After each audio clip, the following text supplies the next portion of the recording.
It's time for another edition of Mets Musings. Hi, this is Ron Darling. This is Skip Lockwood. Hi, I'm Ron Swoboda of the 69 New York Mets, and you're listening to Mets Musings with Gary Mack.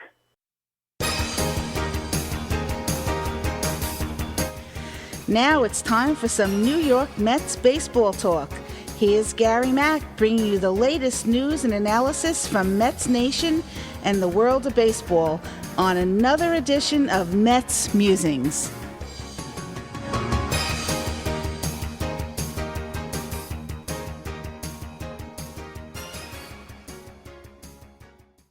Hello and welcome to another edition of Mets Musings. Hope you all had a good week out there, better than the Mets had. A little bit below 500 as they went 2-3 on the week. They took 2 out of 3 on the weekend against the Nationals as Jacob deGrom pitched on Friday night and was spectacular. Spectacular. He was 15 Ks, pitched a complete game shutout. He was just wonderful in that game. They even got him some runs, but they should have saved it for his next game. Nimmo had a big night at the plate, a couple of hits, a home run.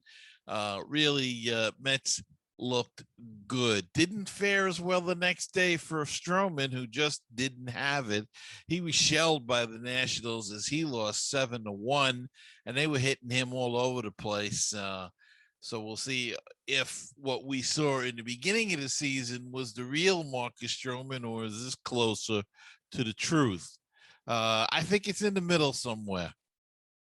Let's see. Tajon Walker was excellent again as he and the bullpen spun yet another shutout to take the rubber game of the National Series 4-0.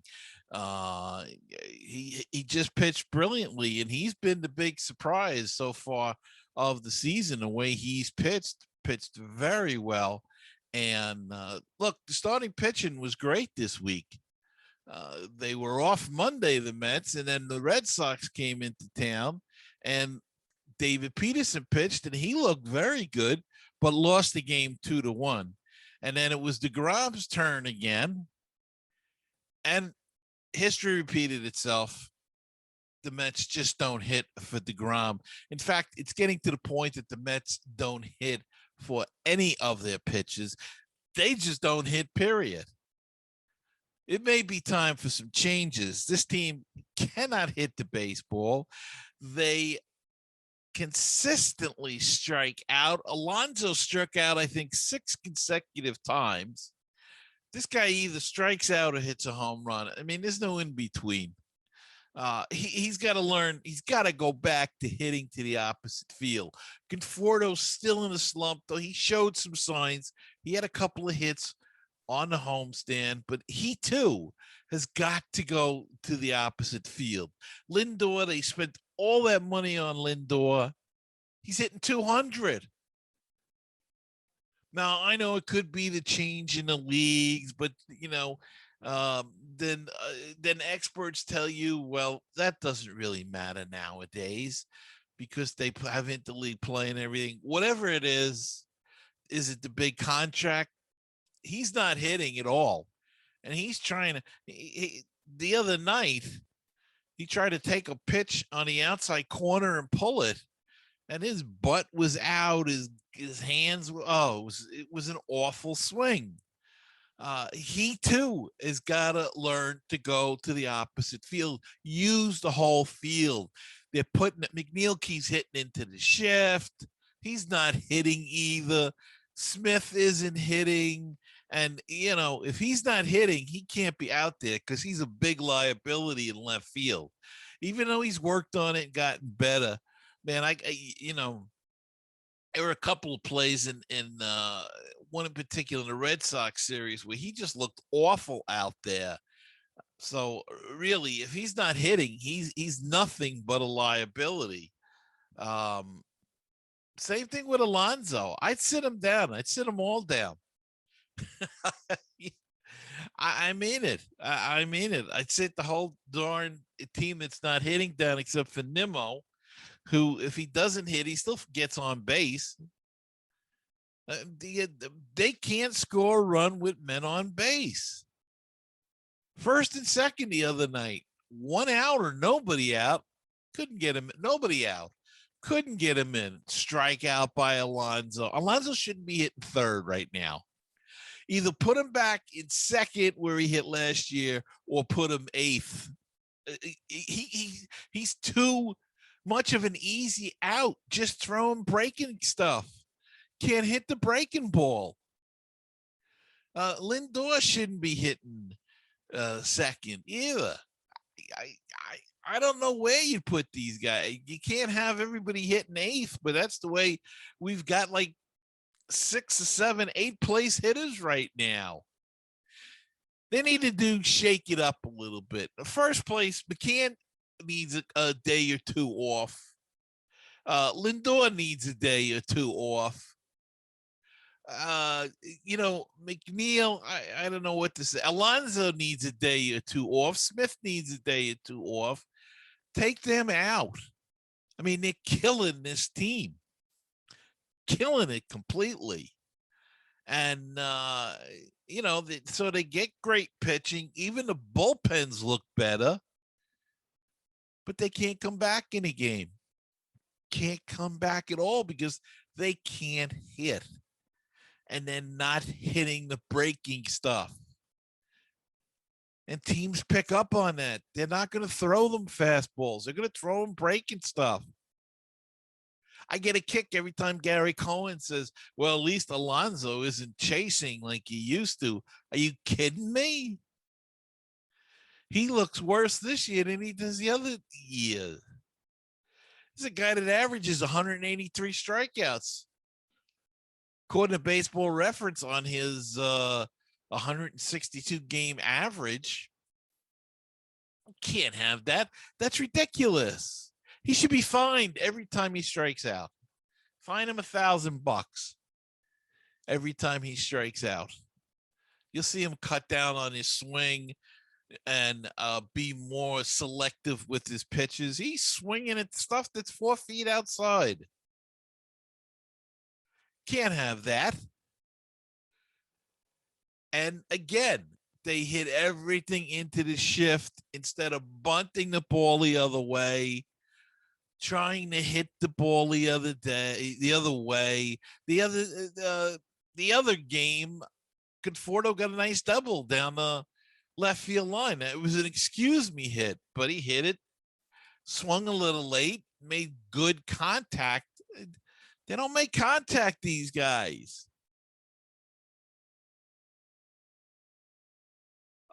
Hitting's it's not easy, but it's not that difficult either. You see the ball, you hit the ball. I think the problem is these guys think too much. They have all this natural ability, and they're up there thinking. And then they start to press. And that's a bad combination. A bad combination. Just get up there and swing the bat. See the ball, hit the ball. Do that, and hopefully your bats will come around. Otherwise, you're going to cost some people's jobs. You can't get rid of the whole team. So you have to get rid of the hitting coach, or you have to get rid of the manager, or both. I have to tell you, I'm not impressed with anybody on this coaching staff at all. Just there's no. It's dead. It's a dead team. There's no. I don't know what you would call it. Not impressed with Rojas at all. Some of his moves make you scratch your head. And I know it's up to the players to deliver. But I can't put my finger on it. They just look dead. And when the team looks dead, it's usually the manager that goes. and the way they're hitting, it's going to be the hitting coach soon that goes. So we'll see what happens, but they have to do something, because I know it's 19 games in and all of that, but and they're not far out of the lead because the whole division stinks. Nobody in the division, but somebody's going to get hot. And once you get a team hot that starts running away with it, they're going to be hard to catch. The Mets and the Yankees will soon be able to increase their capacity for fans from 20% to, what is it now? 33%. It's been 20% since opening day. As of May 19th, they will allow to increase to 33%, which for the Mets would mean roughly 14,000 people can go to the game. However, you see, this is New York State. There's always a gimmick. There's always a twist. There's always a way of gotcha. There's always a way that they try to screw you in this state. Believe me, I've lived here my whole life. So unless they change the other rule, the 6-foot outdoor, why, I don't know. You're outdoors. You have to be vaccinated or have passed the test to go to the game. The 6-foot outdoor social distancing rule in New York is lessened. The Mets would only be able to raise capacity to 22% while still maintaining social distancing between pods. Yes, we're pod people now in this country and in this state of New York, and we know why Cuomo's doing this, because his butt is in a sling with all of this sexual harassment and the murder of the senior citizens with his, and then hiding the statistics on COVID and trying to do all that all the time while his staff is writing a book for him, which is illegal. And he makes millions of dollars off of this book. Everybody thinks he's wonderful. I don't want to get into that, all that.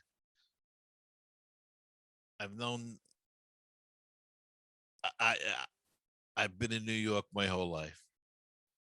I grew up in Queens with his father as the Queensborough president. I grew up with his father as governor, now him with governor. None of this is surprising to me, believe me. Believe me.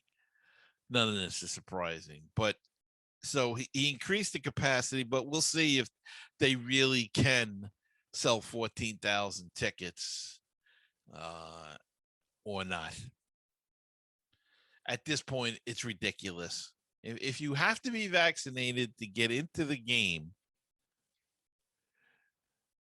then I don't see, Texas Rangers had a full house, 40,000 people, 41,000 people. No big super spreader there. Everybody's fine. So it's time to get back to normal in this country. All right, we got two great guests this week, and we're going to break down the upcoming Mets trip to Philadelphia this weekend. And then I've got a great author, and they're right back to back. You're going to love these interviews, so stay tuned for that. And they'll be coming up right after these messages. Baseball and BBQ, your place for interesting baseball talk, opinions, and history. Baseball and BBQ, your place for barbecue recipes, tips, and interviews from the world of barbecue. If you like baseball and if you like barbecue, then tune in to Baseball and BBQ. Find us on iTunes, Stitcher, Google Play, and BaseballTalkRadio.com. Wouldn't it be great if you could get a PhD in life through baseball? Welcome to Baseball PhD, a tour company for your brain. 30 major league teams, 100 places to see. Let's touch them all as we make the road trip of a lifetime.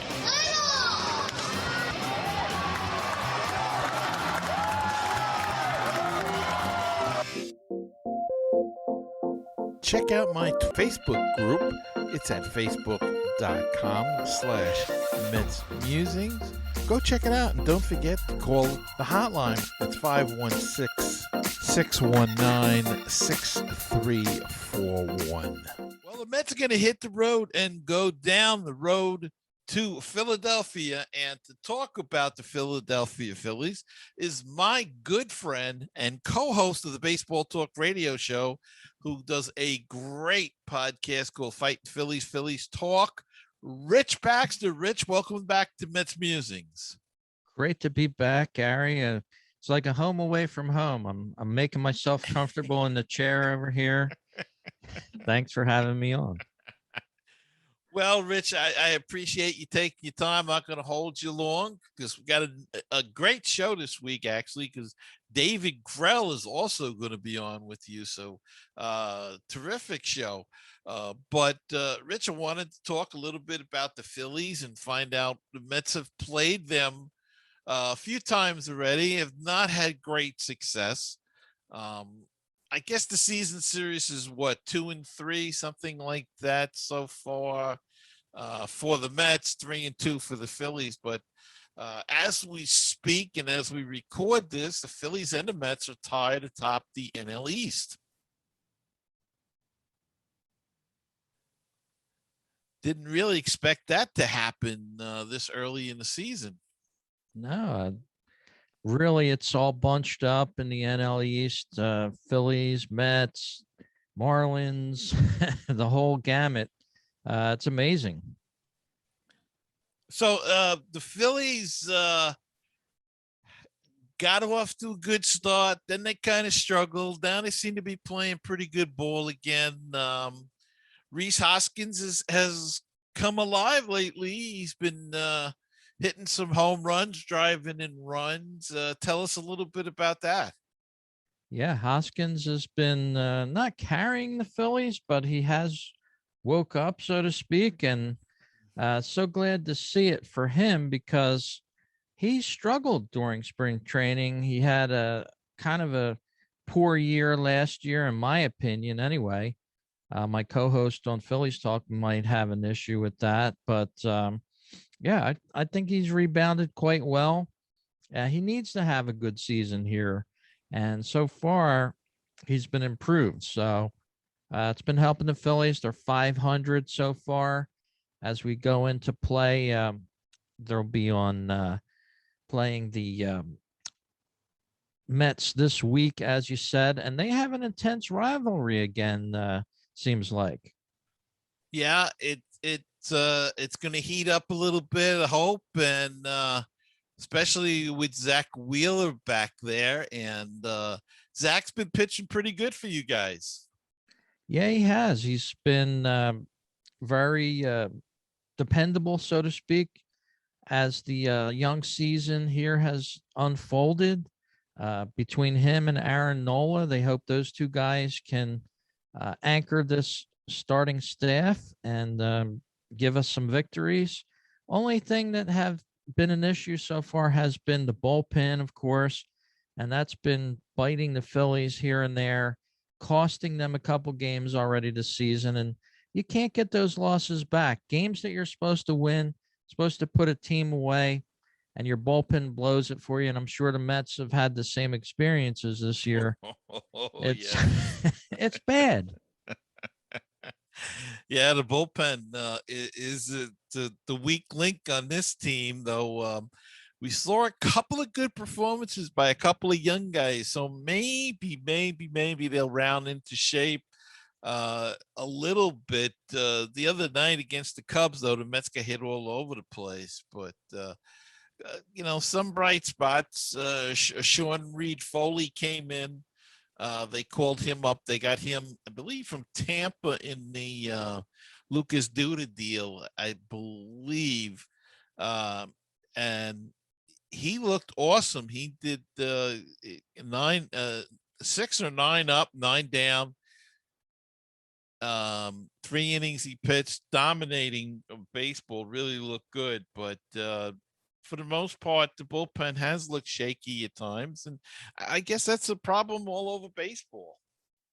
Yeah, it's not unique to just the Mets and the Phillies, but as you said, yeah, I'd love to see Zach Wheeler win 20 games this year. He's off to a 1-2 start. To give the Mets Musings listeners a little update on him, currently he's a 3.80 ERA with 4 games that he's started so far.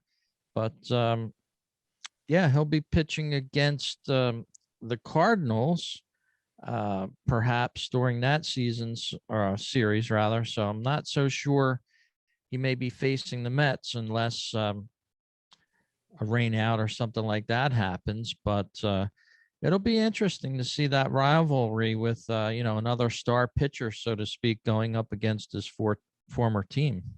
Mm-hmm. And just for those that know, Rich and I are recording this a little bit early because we do a show on Sunday morning. And while I had Rich, I figured I would get his input into the Phillies so we could put it on this week's Mets Musings. So, Rich, the other starters that make up the rotation, not as good, have struggled a little bit, but Chase Anderson has been good. I don't know. I don't think he's got any wins yet, but he's pitched pretty well for the Phillies so far. Yeah, he's kept them in ball games so far. 33 years of age, 0-2 on the season with a 4.15 ERA. Started 3 games so far, so he's going to be a good 5th starter for the Phillies. And surprise on the team so far has been the reemergence of Zach Eflin. He's 1-0 with a 2.77 ERA in 4 games. He has been pitching very well for the Phillies and has bounced back. I often wonder to myself, how much longer are the Phillies going to stay with a guy like Zach Eflin? He's been on the team for the past couple years and has had mixed success, mainly not too much success with the Phillies. But rounding out the starters, of course, what you would term as the ace of the team, Aaron Nola, 2-1 with a 2.84 ERA. He's been giving up the long ball, though. The Phillies rallied back the other night. The game was tied. He gave up a long ball, but the Phillies ended up pulling out a win for him. So, it's give and take. The Phillies offense helping Nola at times and Nola appearing very great at times. But so far, he's been doing well for the team as well. And some of the guys that around the infield that have been contributing, Gene Segura at second base. I believe he's hurt now, though. I don't know if he's on the IL or, but he's coming up under the injuries. So who knows what? I don't know what's good, what's hurting him. Excuse me. Mickey Moniak, who I think we talked about a couple of years ago when he got drafted and was in the minors and wasn't exactly panning out so well. And but now he's been called up. He's been with the big team and playing pretty well so far. Yeah, Moniak, a number 1 pick from the Phillies. So he's been expected to be great. First round pick, number 1 overall back in 2016 for them. He's got 1 home run and 3 RBIs on the season. His batting average hasn't picked up yet, but he's still young. He's 22. The Phillies are not a team that'll generally bring up a player that young unless they sort of expect great things from him. So, yeah, Moniak's supposed to blossom into this player of all-star caliber. So keep your eye on him during the Mets season and series, rather, if and the Phillies season if you get a chance to. But yeah, he's an exciting young player, lefty batter, 6'2", tall kid from California. And a little side note, a family member of mine, a cousin, good friends with the Moniak family. So you're listening, cuz? I want some tickets. There you go. And Roman Quinn, I guess they're splitting time out in center field, Moniak and Quinn, but man, can he fly, that Roman Quinn? Yeah, yeah, he's got some speed, as does Moniak. Moniak can wheel around the bases as well. So yeah, I'm looking forward to seeing more of Moniak. He had a cup of coffee last year with the Phillies, 8 games, not enough to really form that much of an opinion on, and he's only up to 8 appearances with the Phillies so far this year, 21 at bats. Again, you can't really form an opinion on him, but I think he's going to be an exciting player of the future. Only 22 years of age, and yeah, we'll see if he gets some playing time in the Mets series here. Now, I remember in the other series, Andrew McCutchen was playing pretty well. Seems to have gotten over his injury. How has he been doing as of late? Yeah, McCutchen has been surprisingly well for a guy that's been in the league as long as he's been in the league, and he's an all-star player, and he knows how to play the game. That's the good thing. Last season, of course, not well, but so far this season, doing quite well for the Phillies. He's got 61 at bats. His batting average is not that great, though, but he's had a few key hits for the Phillies. So I'll be watching him as well. Only one home run for McCutchen, but again, he's got some intangibles that he's going to bring to this team. He's 34 years of age as of this season. Been in the league for 13 years overall. Former MVP with the Pirates. So, he brings a little experience to this team. And to a guy like Moniak, that might be a great thing to have, a guy with such experience to learn from. Yeah, he's definitely not the same player he was when he was with the Pirates, but as you say, his experience and there's still flashes of that great skill that we've seen before. um, could help this team. Of course, you're loaded behind the plate with JT Real Muto, and so it's a pretty good lineup, if you ask me. I mean, you got Real Muto, you got Harper, you got Hoskins if he comes around. So the Phillies, the kid at third's been playing pretty good. Phillies could be looking at some good things down the road. Yeah, Real Muto, no longer a youngster. He's 30 years old this season. He did That's get a that big. youngster, Rich. He did get that It's a big. baby. All right, he did get that huge contract, but that 30 number is a big year for MLB player. Started out the season with 9 ribbies. He's got a couple of home runs, 317 batting average. So his game is getting on base. Let Bryce Harper bring him home. Let Reese Hoskins, if he can, bring him home. And let's see this Phillies offense start to pick up a little bit. They've been pulling the Phillies' weight so far, whereas pitching has been letting it down. This offensive lately has been picking it up. And I would say Harper is Harper, right? He's just doing his thing out there. Yeah, he is curious. He doesn't carry the team on his back. If you watch the Phillies, his WAR so far is 0.8. So he's doing his own thing, but he's not carrying the team. He's got 4 home runs, 8 ribbies so far this year. So he's got some room to improve, so to speak. And, a guy like that caliber, he's getting paid all that money. He's got to improve. So interesting that Harper's 2 years younger than JT Realmuto. He's in his 28th year. It seems like we've seen Harper forever. And of course, he came up when he was 19. So we have seen him for a long time. We have seen him forever. And the thing I like about Harper, I know a lot of people don't like him, but to me, and you could probably verify this more, but to me, the one thing about Harper is he's a team player. People don't realize that. Um, you watch him when he gets ahead, or even when he just scores the game-winning run or something. He's all excited. He's into it, and he you could argue he left a team that was maybe a better team. Certainly at the time they were a better team. Um, in the Yeah, Nationals. they won the World Series on the first year Yeah, after he left. yeah. So I think that either he wore out his welcome there or they wore out their welcome towards him. I don't think he was happy there. He started getting in arguments on the bench, if you remember.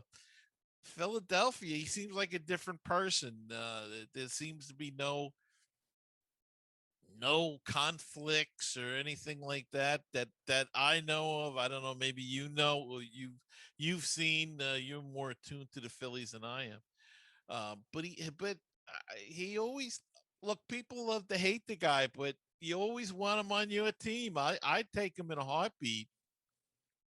Yeah, no, he's been the perfect team player, the perfect um, guy that the Phillies use as their centerpiece of the team, with promotional type of activities. And he's always touting the Philly fanatic things that he wears for the younger fans. And yeah, he's been a good all around ball player so far for the Phillies. Um, I'd like to see him become great. He is a great player. I'd like to see him hit those kind of numbers that he did in Washington, 50 home runs, that sort of thing. I want him to have a great couple years with Philadelphia, and hopefully he still will.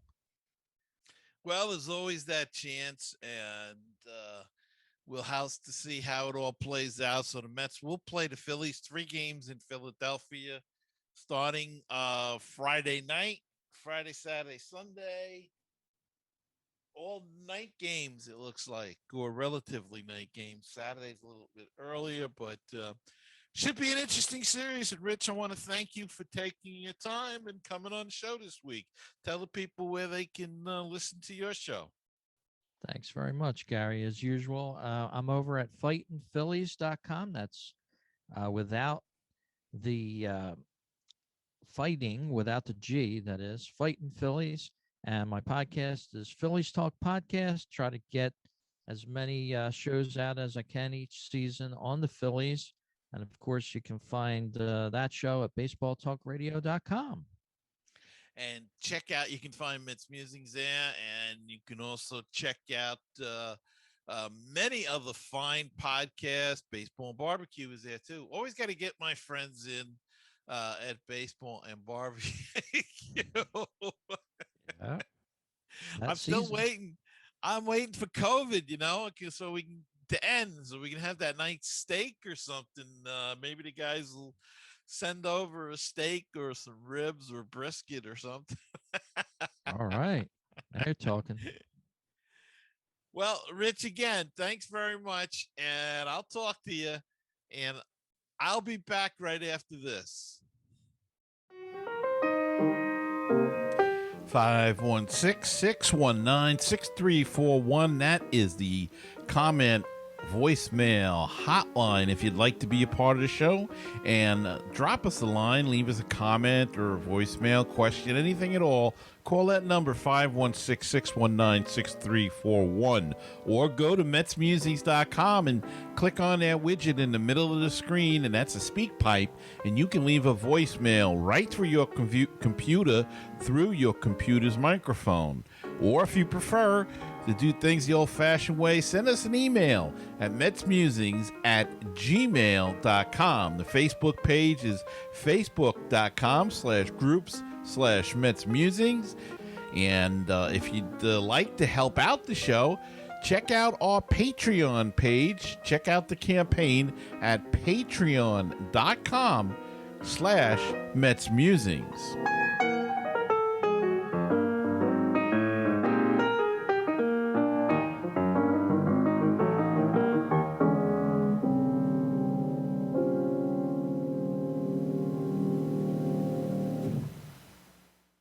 Joining me this week is a returning guest. His name is David Krell, and he's the author of a great new book, and I always get the title wrong, 1962, Baseball in America in the Time of JFK. David Krell, welcome back to the show. Thank you, Gary. David, how did you come about this book, picking 1962 out of the blue, as it were, but picking that year and everything that went with it? Well, you'll recall that I wrote a book about the Brooklyn Dodgers called Our Bums. And that book was born in a writer's workshop at a place called Media Bistro, which is a continuing education school in New York. And when that book was published, I said, gee, no one's ever written about the 62 Mets and 62 Colt 45s in depth. I wonder if there's a book there.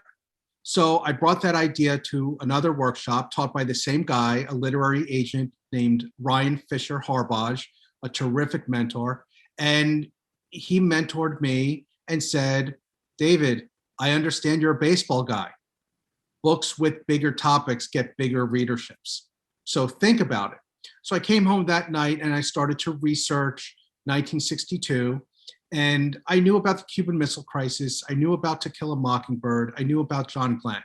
I didn't know the 40 or 50 topics and subtopics that I found. And I said, I think there's a way to string these together. And the only way that I could figure out in terms of organizing it coherently, Gary, was to do it by month. And the common thread was the baseball season.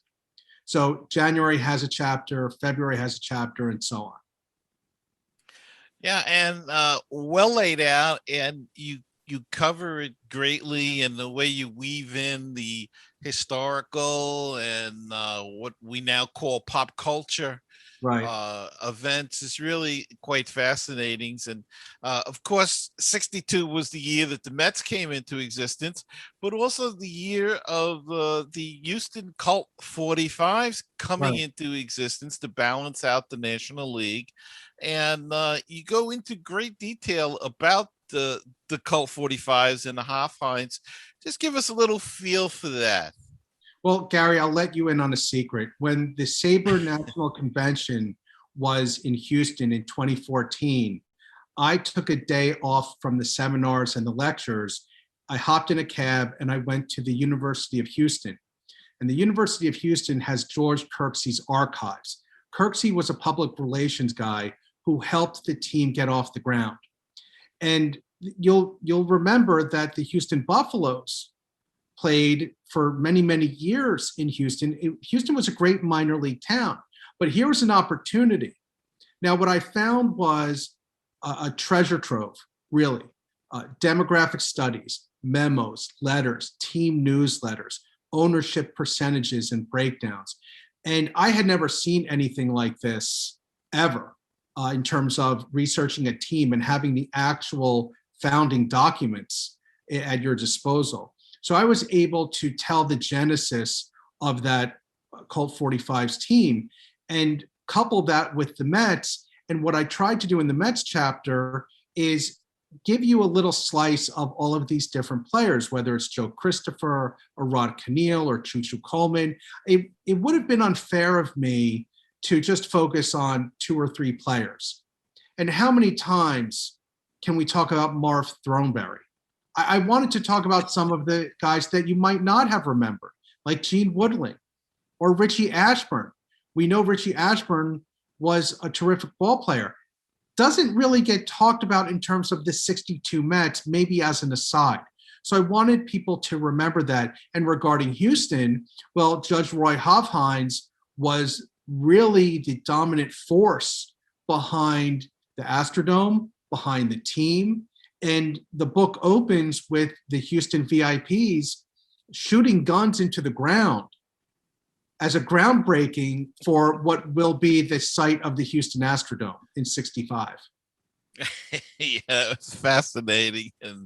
And I don't think you could do that nowadays. No, definitely not. And you talk about a lot of the TV shows of the era as well. Is fascinating. I guess it's most of a chapter, if not the whole chapter, about Hanna-Barbera and how they got their start. Just chat about that a little bit. Well, I talked to Joe Barbera's daughter, and she had worked for the company. Hanna-Barbera, that company was the king of animation from the 60s through the 80s. And of course, the Flintstones, that was a premier show. That was a cornerstone for the Hanna-Barbera empire. And then you got Scooby-Doo and Miguel Gorilla and some of the other very famous offerings. But the Flintstones is one of the best programs to insert popular culture, because you had takeoffs on Tony Curtis or Jimmy Darren or Anne Margaret. I think one of the dance shows, Hullabaloo or Shindig, I always get them mixed up, but one of them is mentioned on the Flintstones. The DJ who hosted that show, whose name escapes me right now. But you had some baseball themed episodes as well. And of course, the Jetsons came out in '62 also, which just reinforced that pop culture space relationship. Because in the 60s, every time you pick up the newspaper, it's NASA this and NASA that. So that was reflected very heavily as we get into the decade in terms of space being a cornerstone of a show like I Dream of Jeannie, or a cornerstone of an episode on Gilligan's Island. My Favorite Martian, certainly, Star Trek, Lost in Space, they revolved around the space theme. And the Jetsons had a kind of a futuristic feel. And when you talk about the Seattle World's Fair, and they're talking about what will happen in the year 2000, what will life be like 20 years from now, 50 years from now? And some predictions were borne out and some weren't.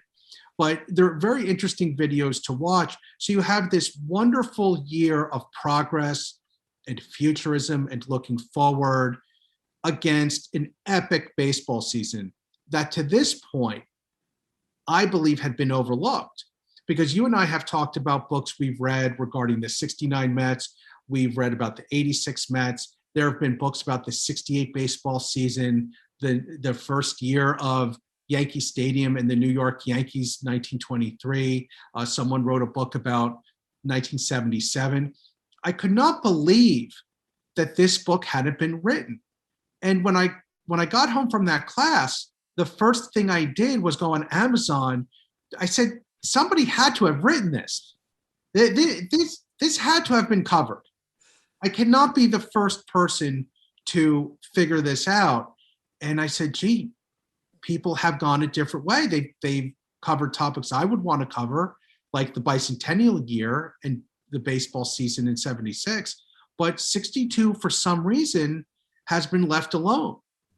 So to your point, Gary, yes, I combined pop culture with the baseball and also inserted a lot of history. There's JFK, Cuban Missile Crisis, Jackie Kennedy giving a televised tour of the White House, all to combine in this amazing year of progress and optimism for America. It certainly was an amazing year when you look back at it. In the way this book is laid out, it's easy to go through it and to go back in time. It's almost like a time machine. It was for me, having lived through it.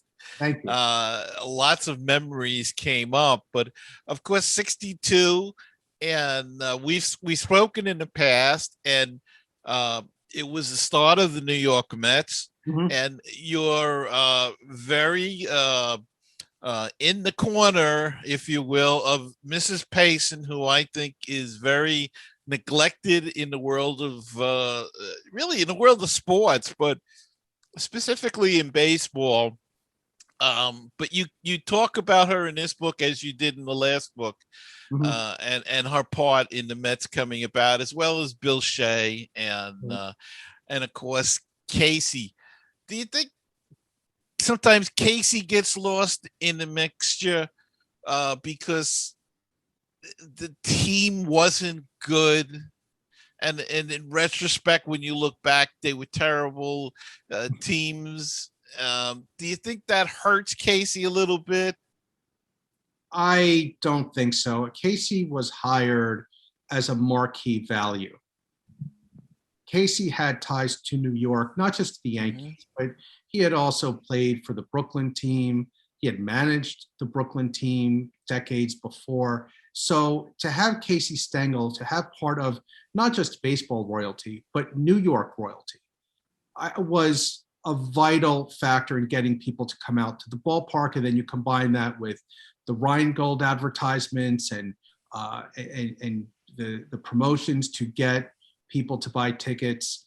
I think Casey is pretty well, I would say, valued, for lack of a better word, in terms of Mets fans and what we prize as our history. Payson, not so much, because owners are not out in front, and we're now almost 60 years after the initial year, the inaugural year of 62. Why she's not in the Hall of Fame, I don't know. Why she's not recognized more by the Mets, I don't know. I hope that we'll have a statue of Mrs. Payson and Mr. Shea along with Seaver in the coming years, but that's up to Mr. Cohen. Yes, it is. And I hope he does as well, because they're well deserved and they should be there. What's interesting in the book is that you do break down 62 Mets that you mentioned a little bit earlier. And you do mention a lot of the guys. And I have to say, some of the guys I didn't remember. Some of them I remember. I give you one. Joe Ginsberg.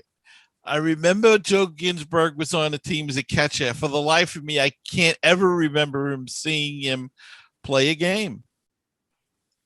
Well, there's Joe Ginsberg and the two pitchers named Bob Miller, yeah, Chris Cannizzaro, and Gene Woodling, and Richie Ashburn, and Rod Cannell, who some people thought would be the manager to succeed Casey, that he would be a player's manager. He was young enough to bond with players, but he was smart enough to gain their respect. And for one reason or another, he was never tapped to be a coach or a manager. And it's a shame, because everything that we've known or read about Casey in terms of the Mets, people will tell you Cannell was Casey's boy. And a hot rod Cannell was he was a utility guy. He played all over the place, and he had a little bit of talent, but he was how would I put it? He was like a younger version of a Phil Garner almost, only without the talent of Phil Garner. He was scrappy. He was willing to dive and risk his body and everything like that. He was an interesting guy, and but you mentioned Marv Throneberry. What we've talked about him plenty of time. Frank Thomas is a guy that you mentioned in the book. Talk a little bit about him. Well, yeah, you have Thomas, who's overlooked as a slugger when we're talking about the Mets. Throneberry has a pop culture status because of those Miller Lite commercials in the 70s and 80s. But yeah, Thomas should be talked about more. And the other thing, Gary, as you know, people talk about the Mets in 62, whether it's Thomas or Ashburn or Gene Woodling. These guys were pretty decent ball players. They were at the end of their careers. We need to say that. But all in all, their bodies of work were pretty respectable. And yet, there's this lovable losers label that stuck to the Mets. And it's been in copy, it's been in books, it's been in documentaries. Well, I talked to a couple of players from that team, and they said, there's nothing lovable about losing. We didn't go into the locker room happy if we lost. We didn't feel that way. We did our best. We were outclassed. We were outshone, but we did our best. We don't like to lose. No athlete likes to lose. And I think when Gil Hodges took the reins in 68, that feeling was cemented, because when the leader says, no more lovable loser stuff, I'm not even going there. I'm not even acknowledging that label when a reporter mentioned it. That's when it was cemented. But it started then. It's just that they were so bad, and Casey was so much of a character, some might say a caricature, that's what people remember about this 62 Mets. The 40-120 record, and Rheingold beer, and Casey saying amazing, amazing, amazing, amazing, amazing. Well, Casey was hired as a public relations, I think. He was there, like you said, he was part of New York royalty. He wasn't really there to manage a baseball team. He was there to promote a new franchise in New York, and he did it very well. And I think the philosophy that George Weiss had, who doesn't get mentioned a lot either, but he was the first general manager, and his philosophy was to bring a lot of Dodger and ex-Dodgers and Giants back to New York, right? Because the fan base knew those guys. So that's why he had Gil Hodges, and as you said, a lot of these guys were at the end of their career. And Houston, I believe, went the opposite direction. They went with a lot of younger type of guys, and were more successful earlier years, though the Mets beat them to the World Series in '69. But the difference, Gary, is that Houston had the Buffaloes, great minor league organization, that has to fold when the Colt 45s are realized as an entity. When the National League and Major League Baseball say, okay, Houston can have a major league team, so they can't have a minor league team as well. But Houstonians only had that one team, right? And now they have a different team, but it's still just one team. New York had three teams. Well, two are gone. And Giants and Dodgers fans aren't automatically rooting for the Yankees. So now when the Mets come into being, from people I know personally and whom I've talked with, the 40-120 record was not nearly as important as getting to see Koufax and Drysdale and Mays and Aaron and Matthews and Adcock and all these wonderful National League players who will now be coming to New York on road trips. So yeah, nobody expects you to be winning, even breaking even at 500 for an expansion team. Right. But the benefit was, okay, not only can we see NL stars, we can see the NL stars that we used to root for. And I think for the younger fans out there that don't realize, they didn't have, in 62, we didn't have the baseball coverage that you have now. You had a game of the week, I believe on NBC at the time. And you had WOR covered some of the home games and the away games, but there was nothing like there is now. Right. PIX covered the Yankees home games and road games. The predominant, if you wanted to hear every game, was radio. That was still predominant in that time. So and there was no interleague play. So if you wanted to see the stars, you saw them at the All-Star game, right? And the World Series. And as you said, in 62, it was a big thrill. My mother grew up as a Giant fan, and she would talk to me before the Mets. She'd talk about Bobby Thompson and the home run and how great Willie Mays was. And being a kid of the late 50s, early 60s, to me, Mickey Mantle was the guy. Well, no, Mays isn't as good as Mantle. Mantle was the star, And then to see these guys, like you said, it was really quite amazing to see this whole different branch of baseball, if you will, come into New York and play the Mets. And they were just, I mean, they were cast of characters. The Mets, you had Jay Hook, the cerebral, I think he went on to be an engineer. Ken McKenzie, who looked like a professor. Right. The left-handed relief pitcher. Vinegar. Little Al Jackson, who up until his passing was really still with the Mets organization. Right, and you also had Vinegar Bend Mizell, who became a congressman. Yeah. This was a cast of characters, certainly, but to put the lovable losers label on them, and it stuck for so many years, was really, really unfortunate.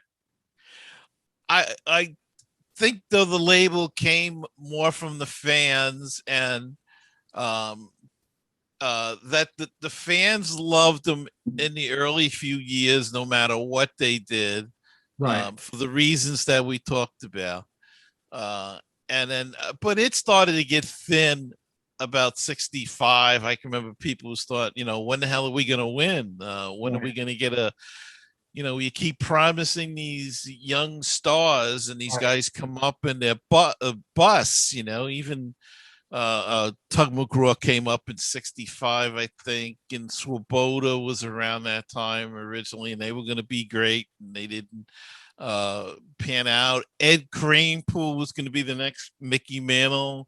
Ed Kranepool turned out to be a terrific ball player, but never the big superstar that we thought. Now, did you interview any of these old Met players? I interviewed a couple of them. As you know, Gary, a lot of them are gone, unfortunately. Yes. But I was able to rely on interviews that I found in press clippings at the Baseball Hall of Fame, because every player has a player file. And I spent a few days there going through each and every player, photocopying as fast as I could, and then going on my own to the New York Public Library and tracking down articles from microfilm in the Post or the Daily News or the New York Times. And it was a pretty surprising thing to me, because I thought there would be this kind of jingoistic propaganda almost against the Mets, where you're making fun of them, mocking them. But the sports writers just reported what they wrote. That was it. They were reporting what they saw. They were reporting what they heard, getting quotes. It was just like any other game, any other team. And it was, I think, a combination maybe of pop culture and myth and lore, and the fans saying, like they did with Brooklyn, calling them bums until they won. Mm-hmm. And it was the same thing, I think, with the Mets. Yeah. And I think they were the cool team in a way. It was cool to be a Mets fan, even when, strangely enough. Well, it was new. Anything that's new is cool. Yeah. Shea Stadium was new. Mm-hmm. There's a reason that the Beatles played at Shea and not Dodger Stadium or Wrigley Field or Candlestick Park at the beginning. They played in New York at the beginning because Shea Stadium had this, overwhelming, I don't know what the word would be. I don't want to say nostalgia, because we're talking about the Coliseum from, several hundred years ago, but that's what it looked like. And there was a really a sense of progress in the 60s that, isn't it great? We'll be able to use this for soccer and football and baseball. And then by the 80s and 90s, that philosophy had been totally worn out. And now we want to get back to just baseball-only ballparks. Right. And that's been the paradigm since the late 80s. But to your point, they were the cool team. It was fun to be a Mets fan. If you talk to Mets fans of the 60s, there was something about it. Even though they were losing, there was something fun about being a Mets fan, knowing that there's always hope. I always joke that, Yankee fans expect to win and Mets fans hope to win. So Yankee fans are disappointed when things don't work out, Mets fans always say, well, there's another day. There's another day. And I wasn't at the Polo Grounds in 1962, but I bet you dollars to donuts that when people got off the subway, the feeling was the same that it is now when you get off the 7 train. There's a sense of enthusiasm. There's a sense of boisterousness. And I don't have one foot off the 7 train before someone's yelling, "Let's go Mets." You get off the 6 train in the Bronx, and Yankee fans saunter, and their chests are out, and their heads are high, but they're not really cheering. They just want to get their seat and see the Yankees destroy whatever the competition is. Because that's what they expect. But Mets fans are just more hopeful because we have to be. I mean, look at the genesis. Look at the genesis. I mean, it's taken years for Seaver to get a statue. That alone, that alone tells you what it's like to be a Mets fan. But in the book, this is chronicled. I think, to your point about Payson, that she was really the grande dame. She was really the cheerleader to get this team off the ground. Yes, there was William Shea, and there were some other folks who were very heavily involved, but her presence and Casey's presence gave it a certain oomph. There's a certain X factor when you see the owner of the team kibitzing with the manager before the game, because you saw that with Yogi all the time. There are pictures of him, and he's always smiling when he's talking to Mrs. Payson. It's not like today where everything is so thought out to the penny, and we have Moneyball and all these different things that I don't think are ruining the game. I think they're enhancing the game, but there was a certain romance to the game before, to going to the ballpark. And there are reasons we can go into at a later date about why that was. I write for the Saber Games Project, and I'm looking at the running time for a game. It's 2:13, 2:25. I mean, now if a game ends in 3 hours, that's early. But back then it was a lot different. And the game, I don't know. You never seemed like you were rushed. Maybe because we got to the ballpark early. I don't know. But never seemed rushed. And yet when they talk about now having a quick game, I'd be like, well, I guess because now you pay so much money that I don't want to be rushed. Exactly. These 7-inning double headers is like, what are you, crazy? I don't want to go to.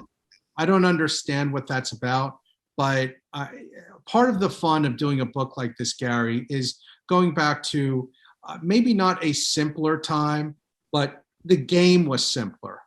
I don't think, people said to me when they heard I was doing this book, "Hey, Dave, that's great. Last year of innocence, right?" No, maybe it wasn't the last year of innocence. Maybe it was the last year of optimism. But it was, if you pick up the paper, if you go to Microfilm or ProQuest or newspapers.com from any of those, any day in 1962, there's violence, there's political controversy, there are wars going on and so forth. No different than today. But you only had 1 half-hour newscast. You weren't bombarded with news. You had a chance to digest the news. You could go out for lunch. You took an hour for lunch. Nowadays, people, well, not nowadays because of COVID, but before COVID, you would get lunch and bring it back to your desk. It's unheard of to go out of the office for an hour and just talk with people and banter with them. That's one of the real benefits of going into a history book and seeing what was surrounding the Mets and baseball. What were people doing? What were they watching? What were the values? Who was in the White House? What were the customs in America at the point? What was going on in the Supreme Court? What were people watching in the movie theaters? When they changed the channel, what were they looking for? And that's a time when we only had 3 networks. Mm-hmm. So you had a chance to really absorb things. And I know we're all baseball fans, and it's great if you can get the MLB package. So when the Mets games and you can watch the Padres games or the Dodgers or the Giants or the Mariners or the Rockies. That's wonderful. But I sense at a certain point we're being overloaded with information. And where are the discussions? Where are the conversations? A lot of it is, well, who's in my fantasy league? Who's on my fantasy team? Did he go 1 for 3? And we're losing a sense of, I think, something special about the game. It's no longer a game of community. I couldn't agree with you more. It really has changed, but I guess it's changed as America changes. Yeah. You used to have a civil conversation with people about if you were a Met fan and they were a Yankee fan, and it was good natured. Now people are shooting one another over that. They get into arguments or fights. It's kind of crazy, but I guess that's the world we live in. Or maybe I've just gotten so old. Well, but back then, before the expansion in 62 and the year before in 61 with the AL, you got 154 games in a season, which meant in an 8-game league, you played every other team 22 times, 11 at home, 11 on the road. So if you're a Mets didn't come until later, but if you were a Reds fan, if you were a Phillies fan, if you were a Dodgers fan, you knew the Giants lineup as well as you knew your own lineup. Your own, yeah. So you could have not only could you have civil conversations, you could have thoughtful conversations. How the hell can you keep everyone straight? What do we have, 30 teams? Yeah. I mean, that is just incredible to me that people need basically an Excel spreadsheet to keep everyone organized. And you don't have, I tell you a quick story. This happened in real life. Marty Adler, who you may have heard of, Marty was a big Brooklyn Dodgers fan. And a story he told me, I actually saw this represented in a show called Brooklyn Bridge. So Brooklyn Bridge was like a Jewish Wonder Years. It was set in the 50s. Wonder Years was in the late 60s. And it revolves around this kid, Alan Silver, who was growing up in Brooklyn in the mid-50s. He was a Dodgers fan. So his friend Benny says, I'm going to stake out Duke Snider's apartment building. I heard he lives there. And his friends say that he doesn't know what he's talking about, that he got bad information, he's wasting his time. Well, Alan comes over after 2 days, and Benny's been staking out the apartment building. Alan says, we got to go. This is enough. Come back. We'll play stickball. This was a loss. Cut your losses. Let's go. And at that moment, Duke Snider comes out of the building, and he gets into a convertible with presumably other Dodgers. And this is borne out when Alan's eyes go as big as dinner plates, and Benny shouts, oh my God, Alan, there are 422 RBIs in that car. They knew the tallies. They knew from watching the games, from reading the newspaper, these kids knew how many RBIs were tallied from 3 players, 4 players, whatever it is. And you don't have that today. And it's impossible because the players change teams so often. As Jerry Seinfeld says, at a certain point, you're rooting for laundry. Yeah. And baseball cards was another thing. We would study the back of the baseball cards. And now these kids, I went to a card show, and these kids are buying cards, and they're putting them into these page protectors, and into an album they go.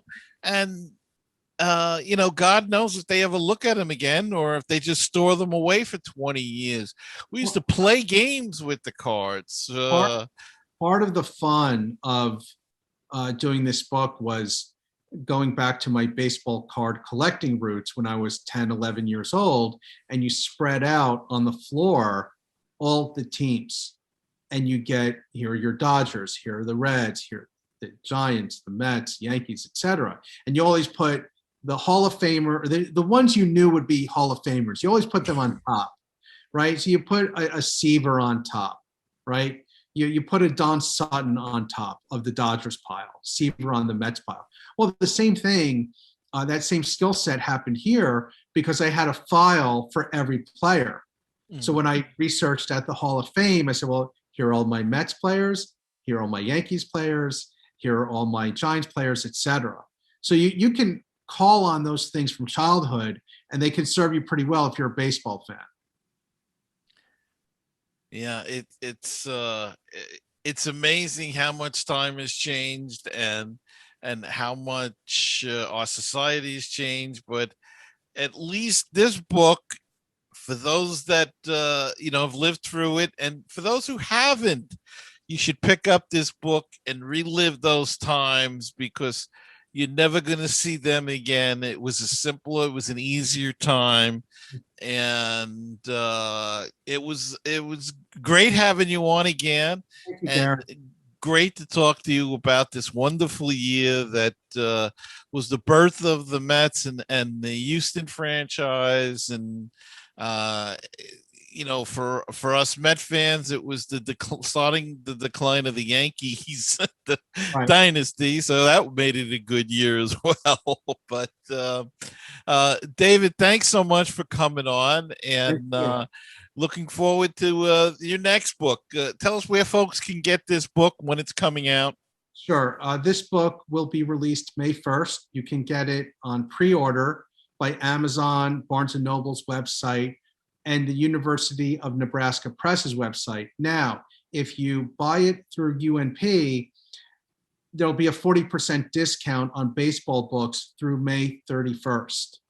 So I would encourage people to buy books by some other authors, some wonderful topics, Dave Parker, Tony Lazzeri, Ty Cobb, Joe Cronin, Connie Mack. Just UNP has a great baseball roster. So I would encourage people to go to that website and check it out. And yeah, they do have some great ones. Go check it out, like David said. And David's terrific book, so everybody go pick it up. And David, thanks again for taking the time out of your schedule and coming on the show. Thank you, Gary. Take care.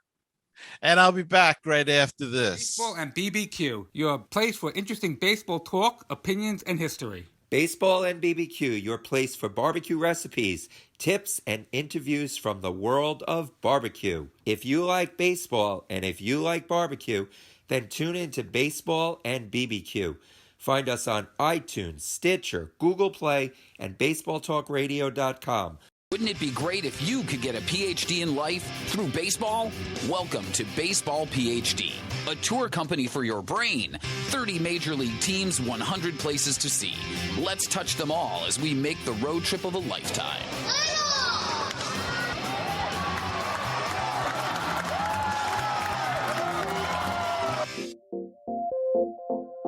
Check out my Facebook group. It's at facebook.com/MetsMusings. Go check it out, and don't forget to call the hotline. It's 516-619-6341. Well, that's going to wrap it up for this week's show. I want to thank my guests, Rich Baxter and David Krell, both of them for taking time out of their busy schedules to be on tonight and give us scouting. Rich for giving us a scouting report on the Philadelphia Phillies, and David Krell on his great new book. So go check that out. Baseball in America, 1962 Baseball in America in the Time of JFK.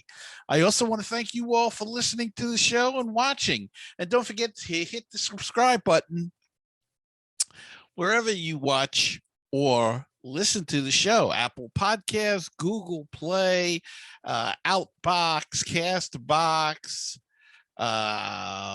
YouTube, wherever you may watch or listen to the show. Please hit that subscribe button, hit that bell on YouTube, so you'll be notified of every new episode, and you can help us grow the community and expand to new listeners. So please, it's very important to hit that you hit that subscribe button. And if you'd like to donate to the show, go to patreon.com/MetsMusings or anchor.fm MetsMusings, and you can donate or support the show through either place. So please, if you love the show and want to help out, please, we appreciate it.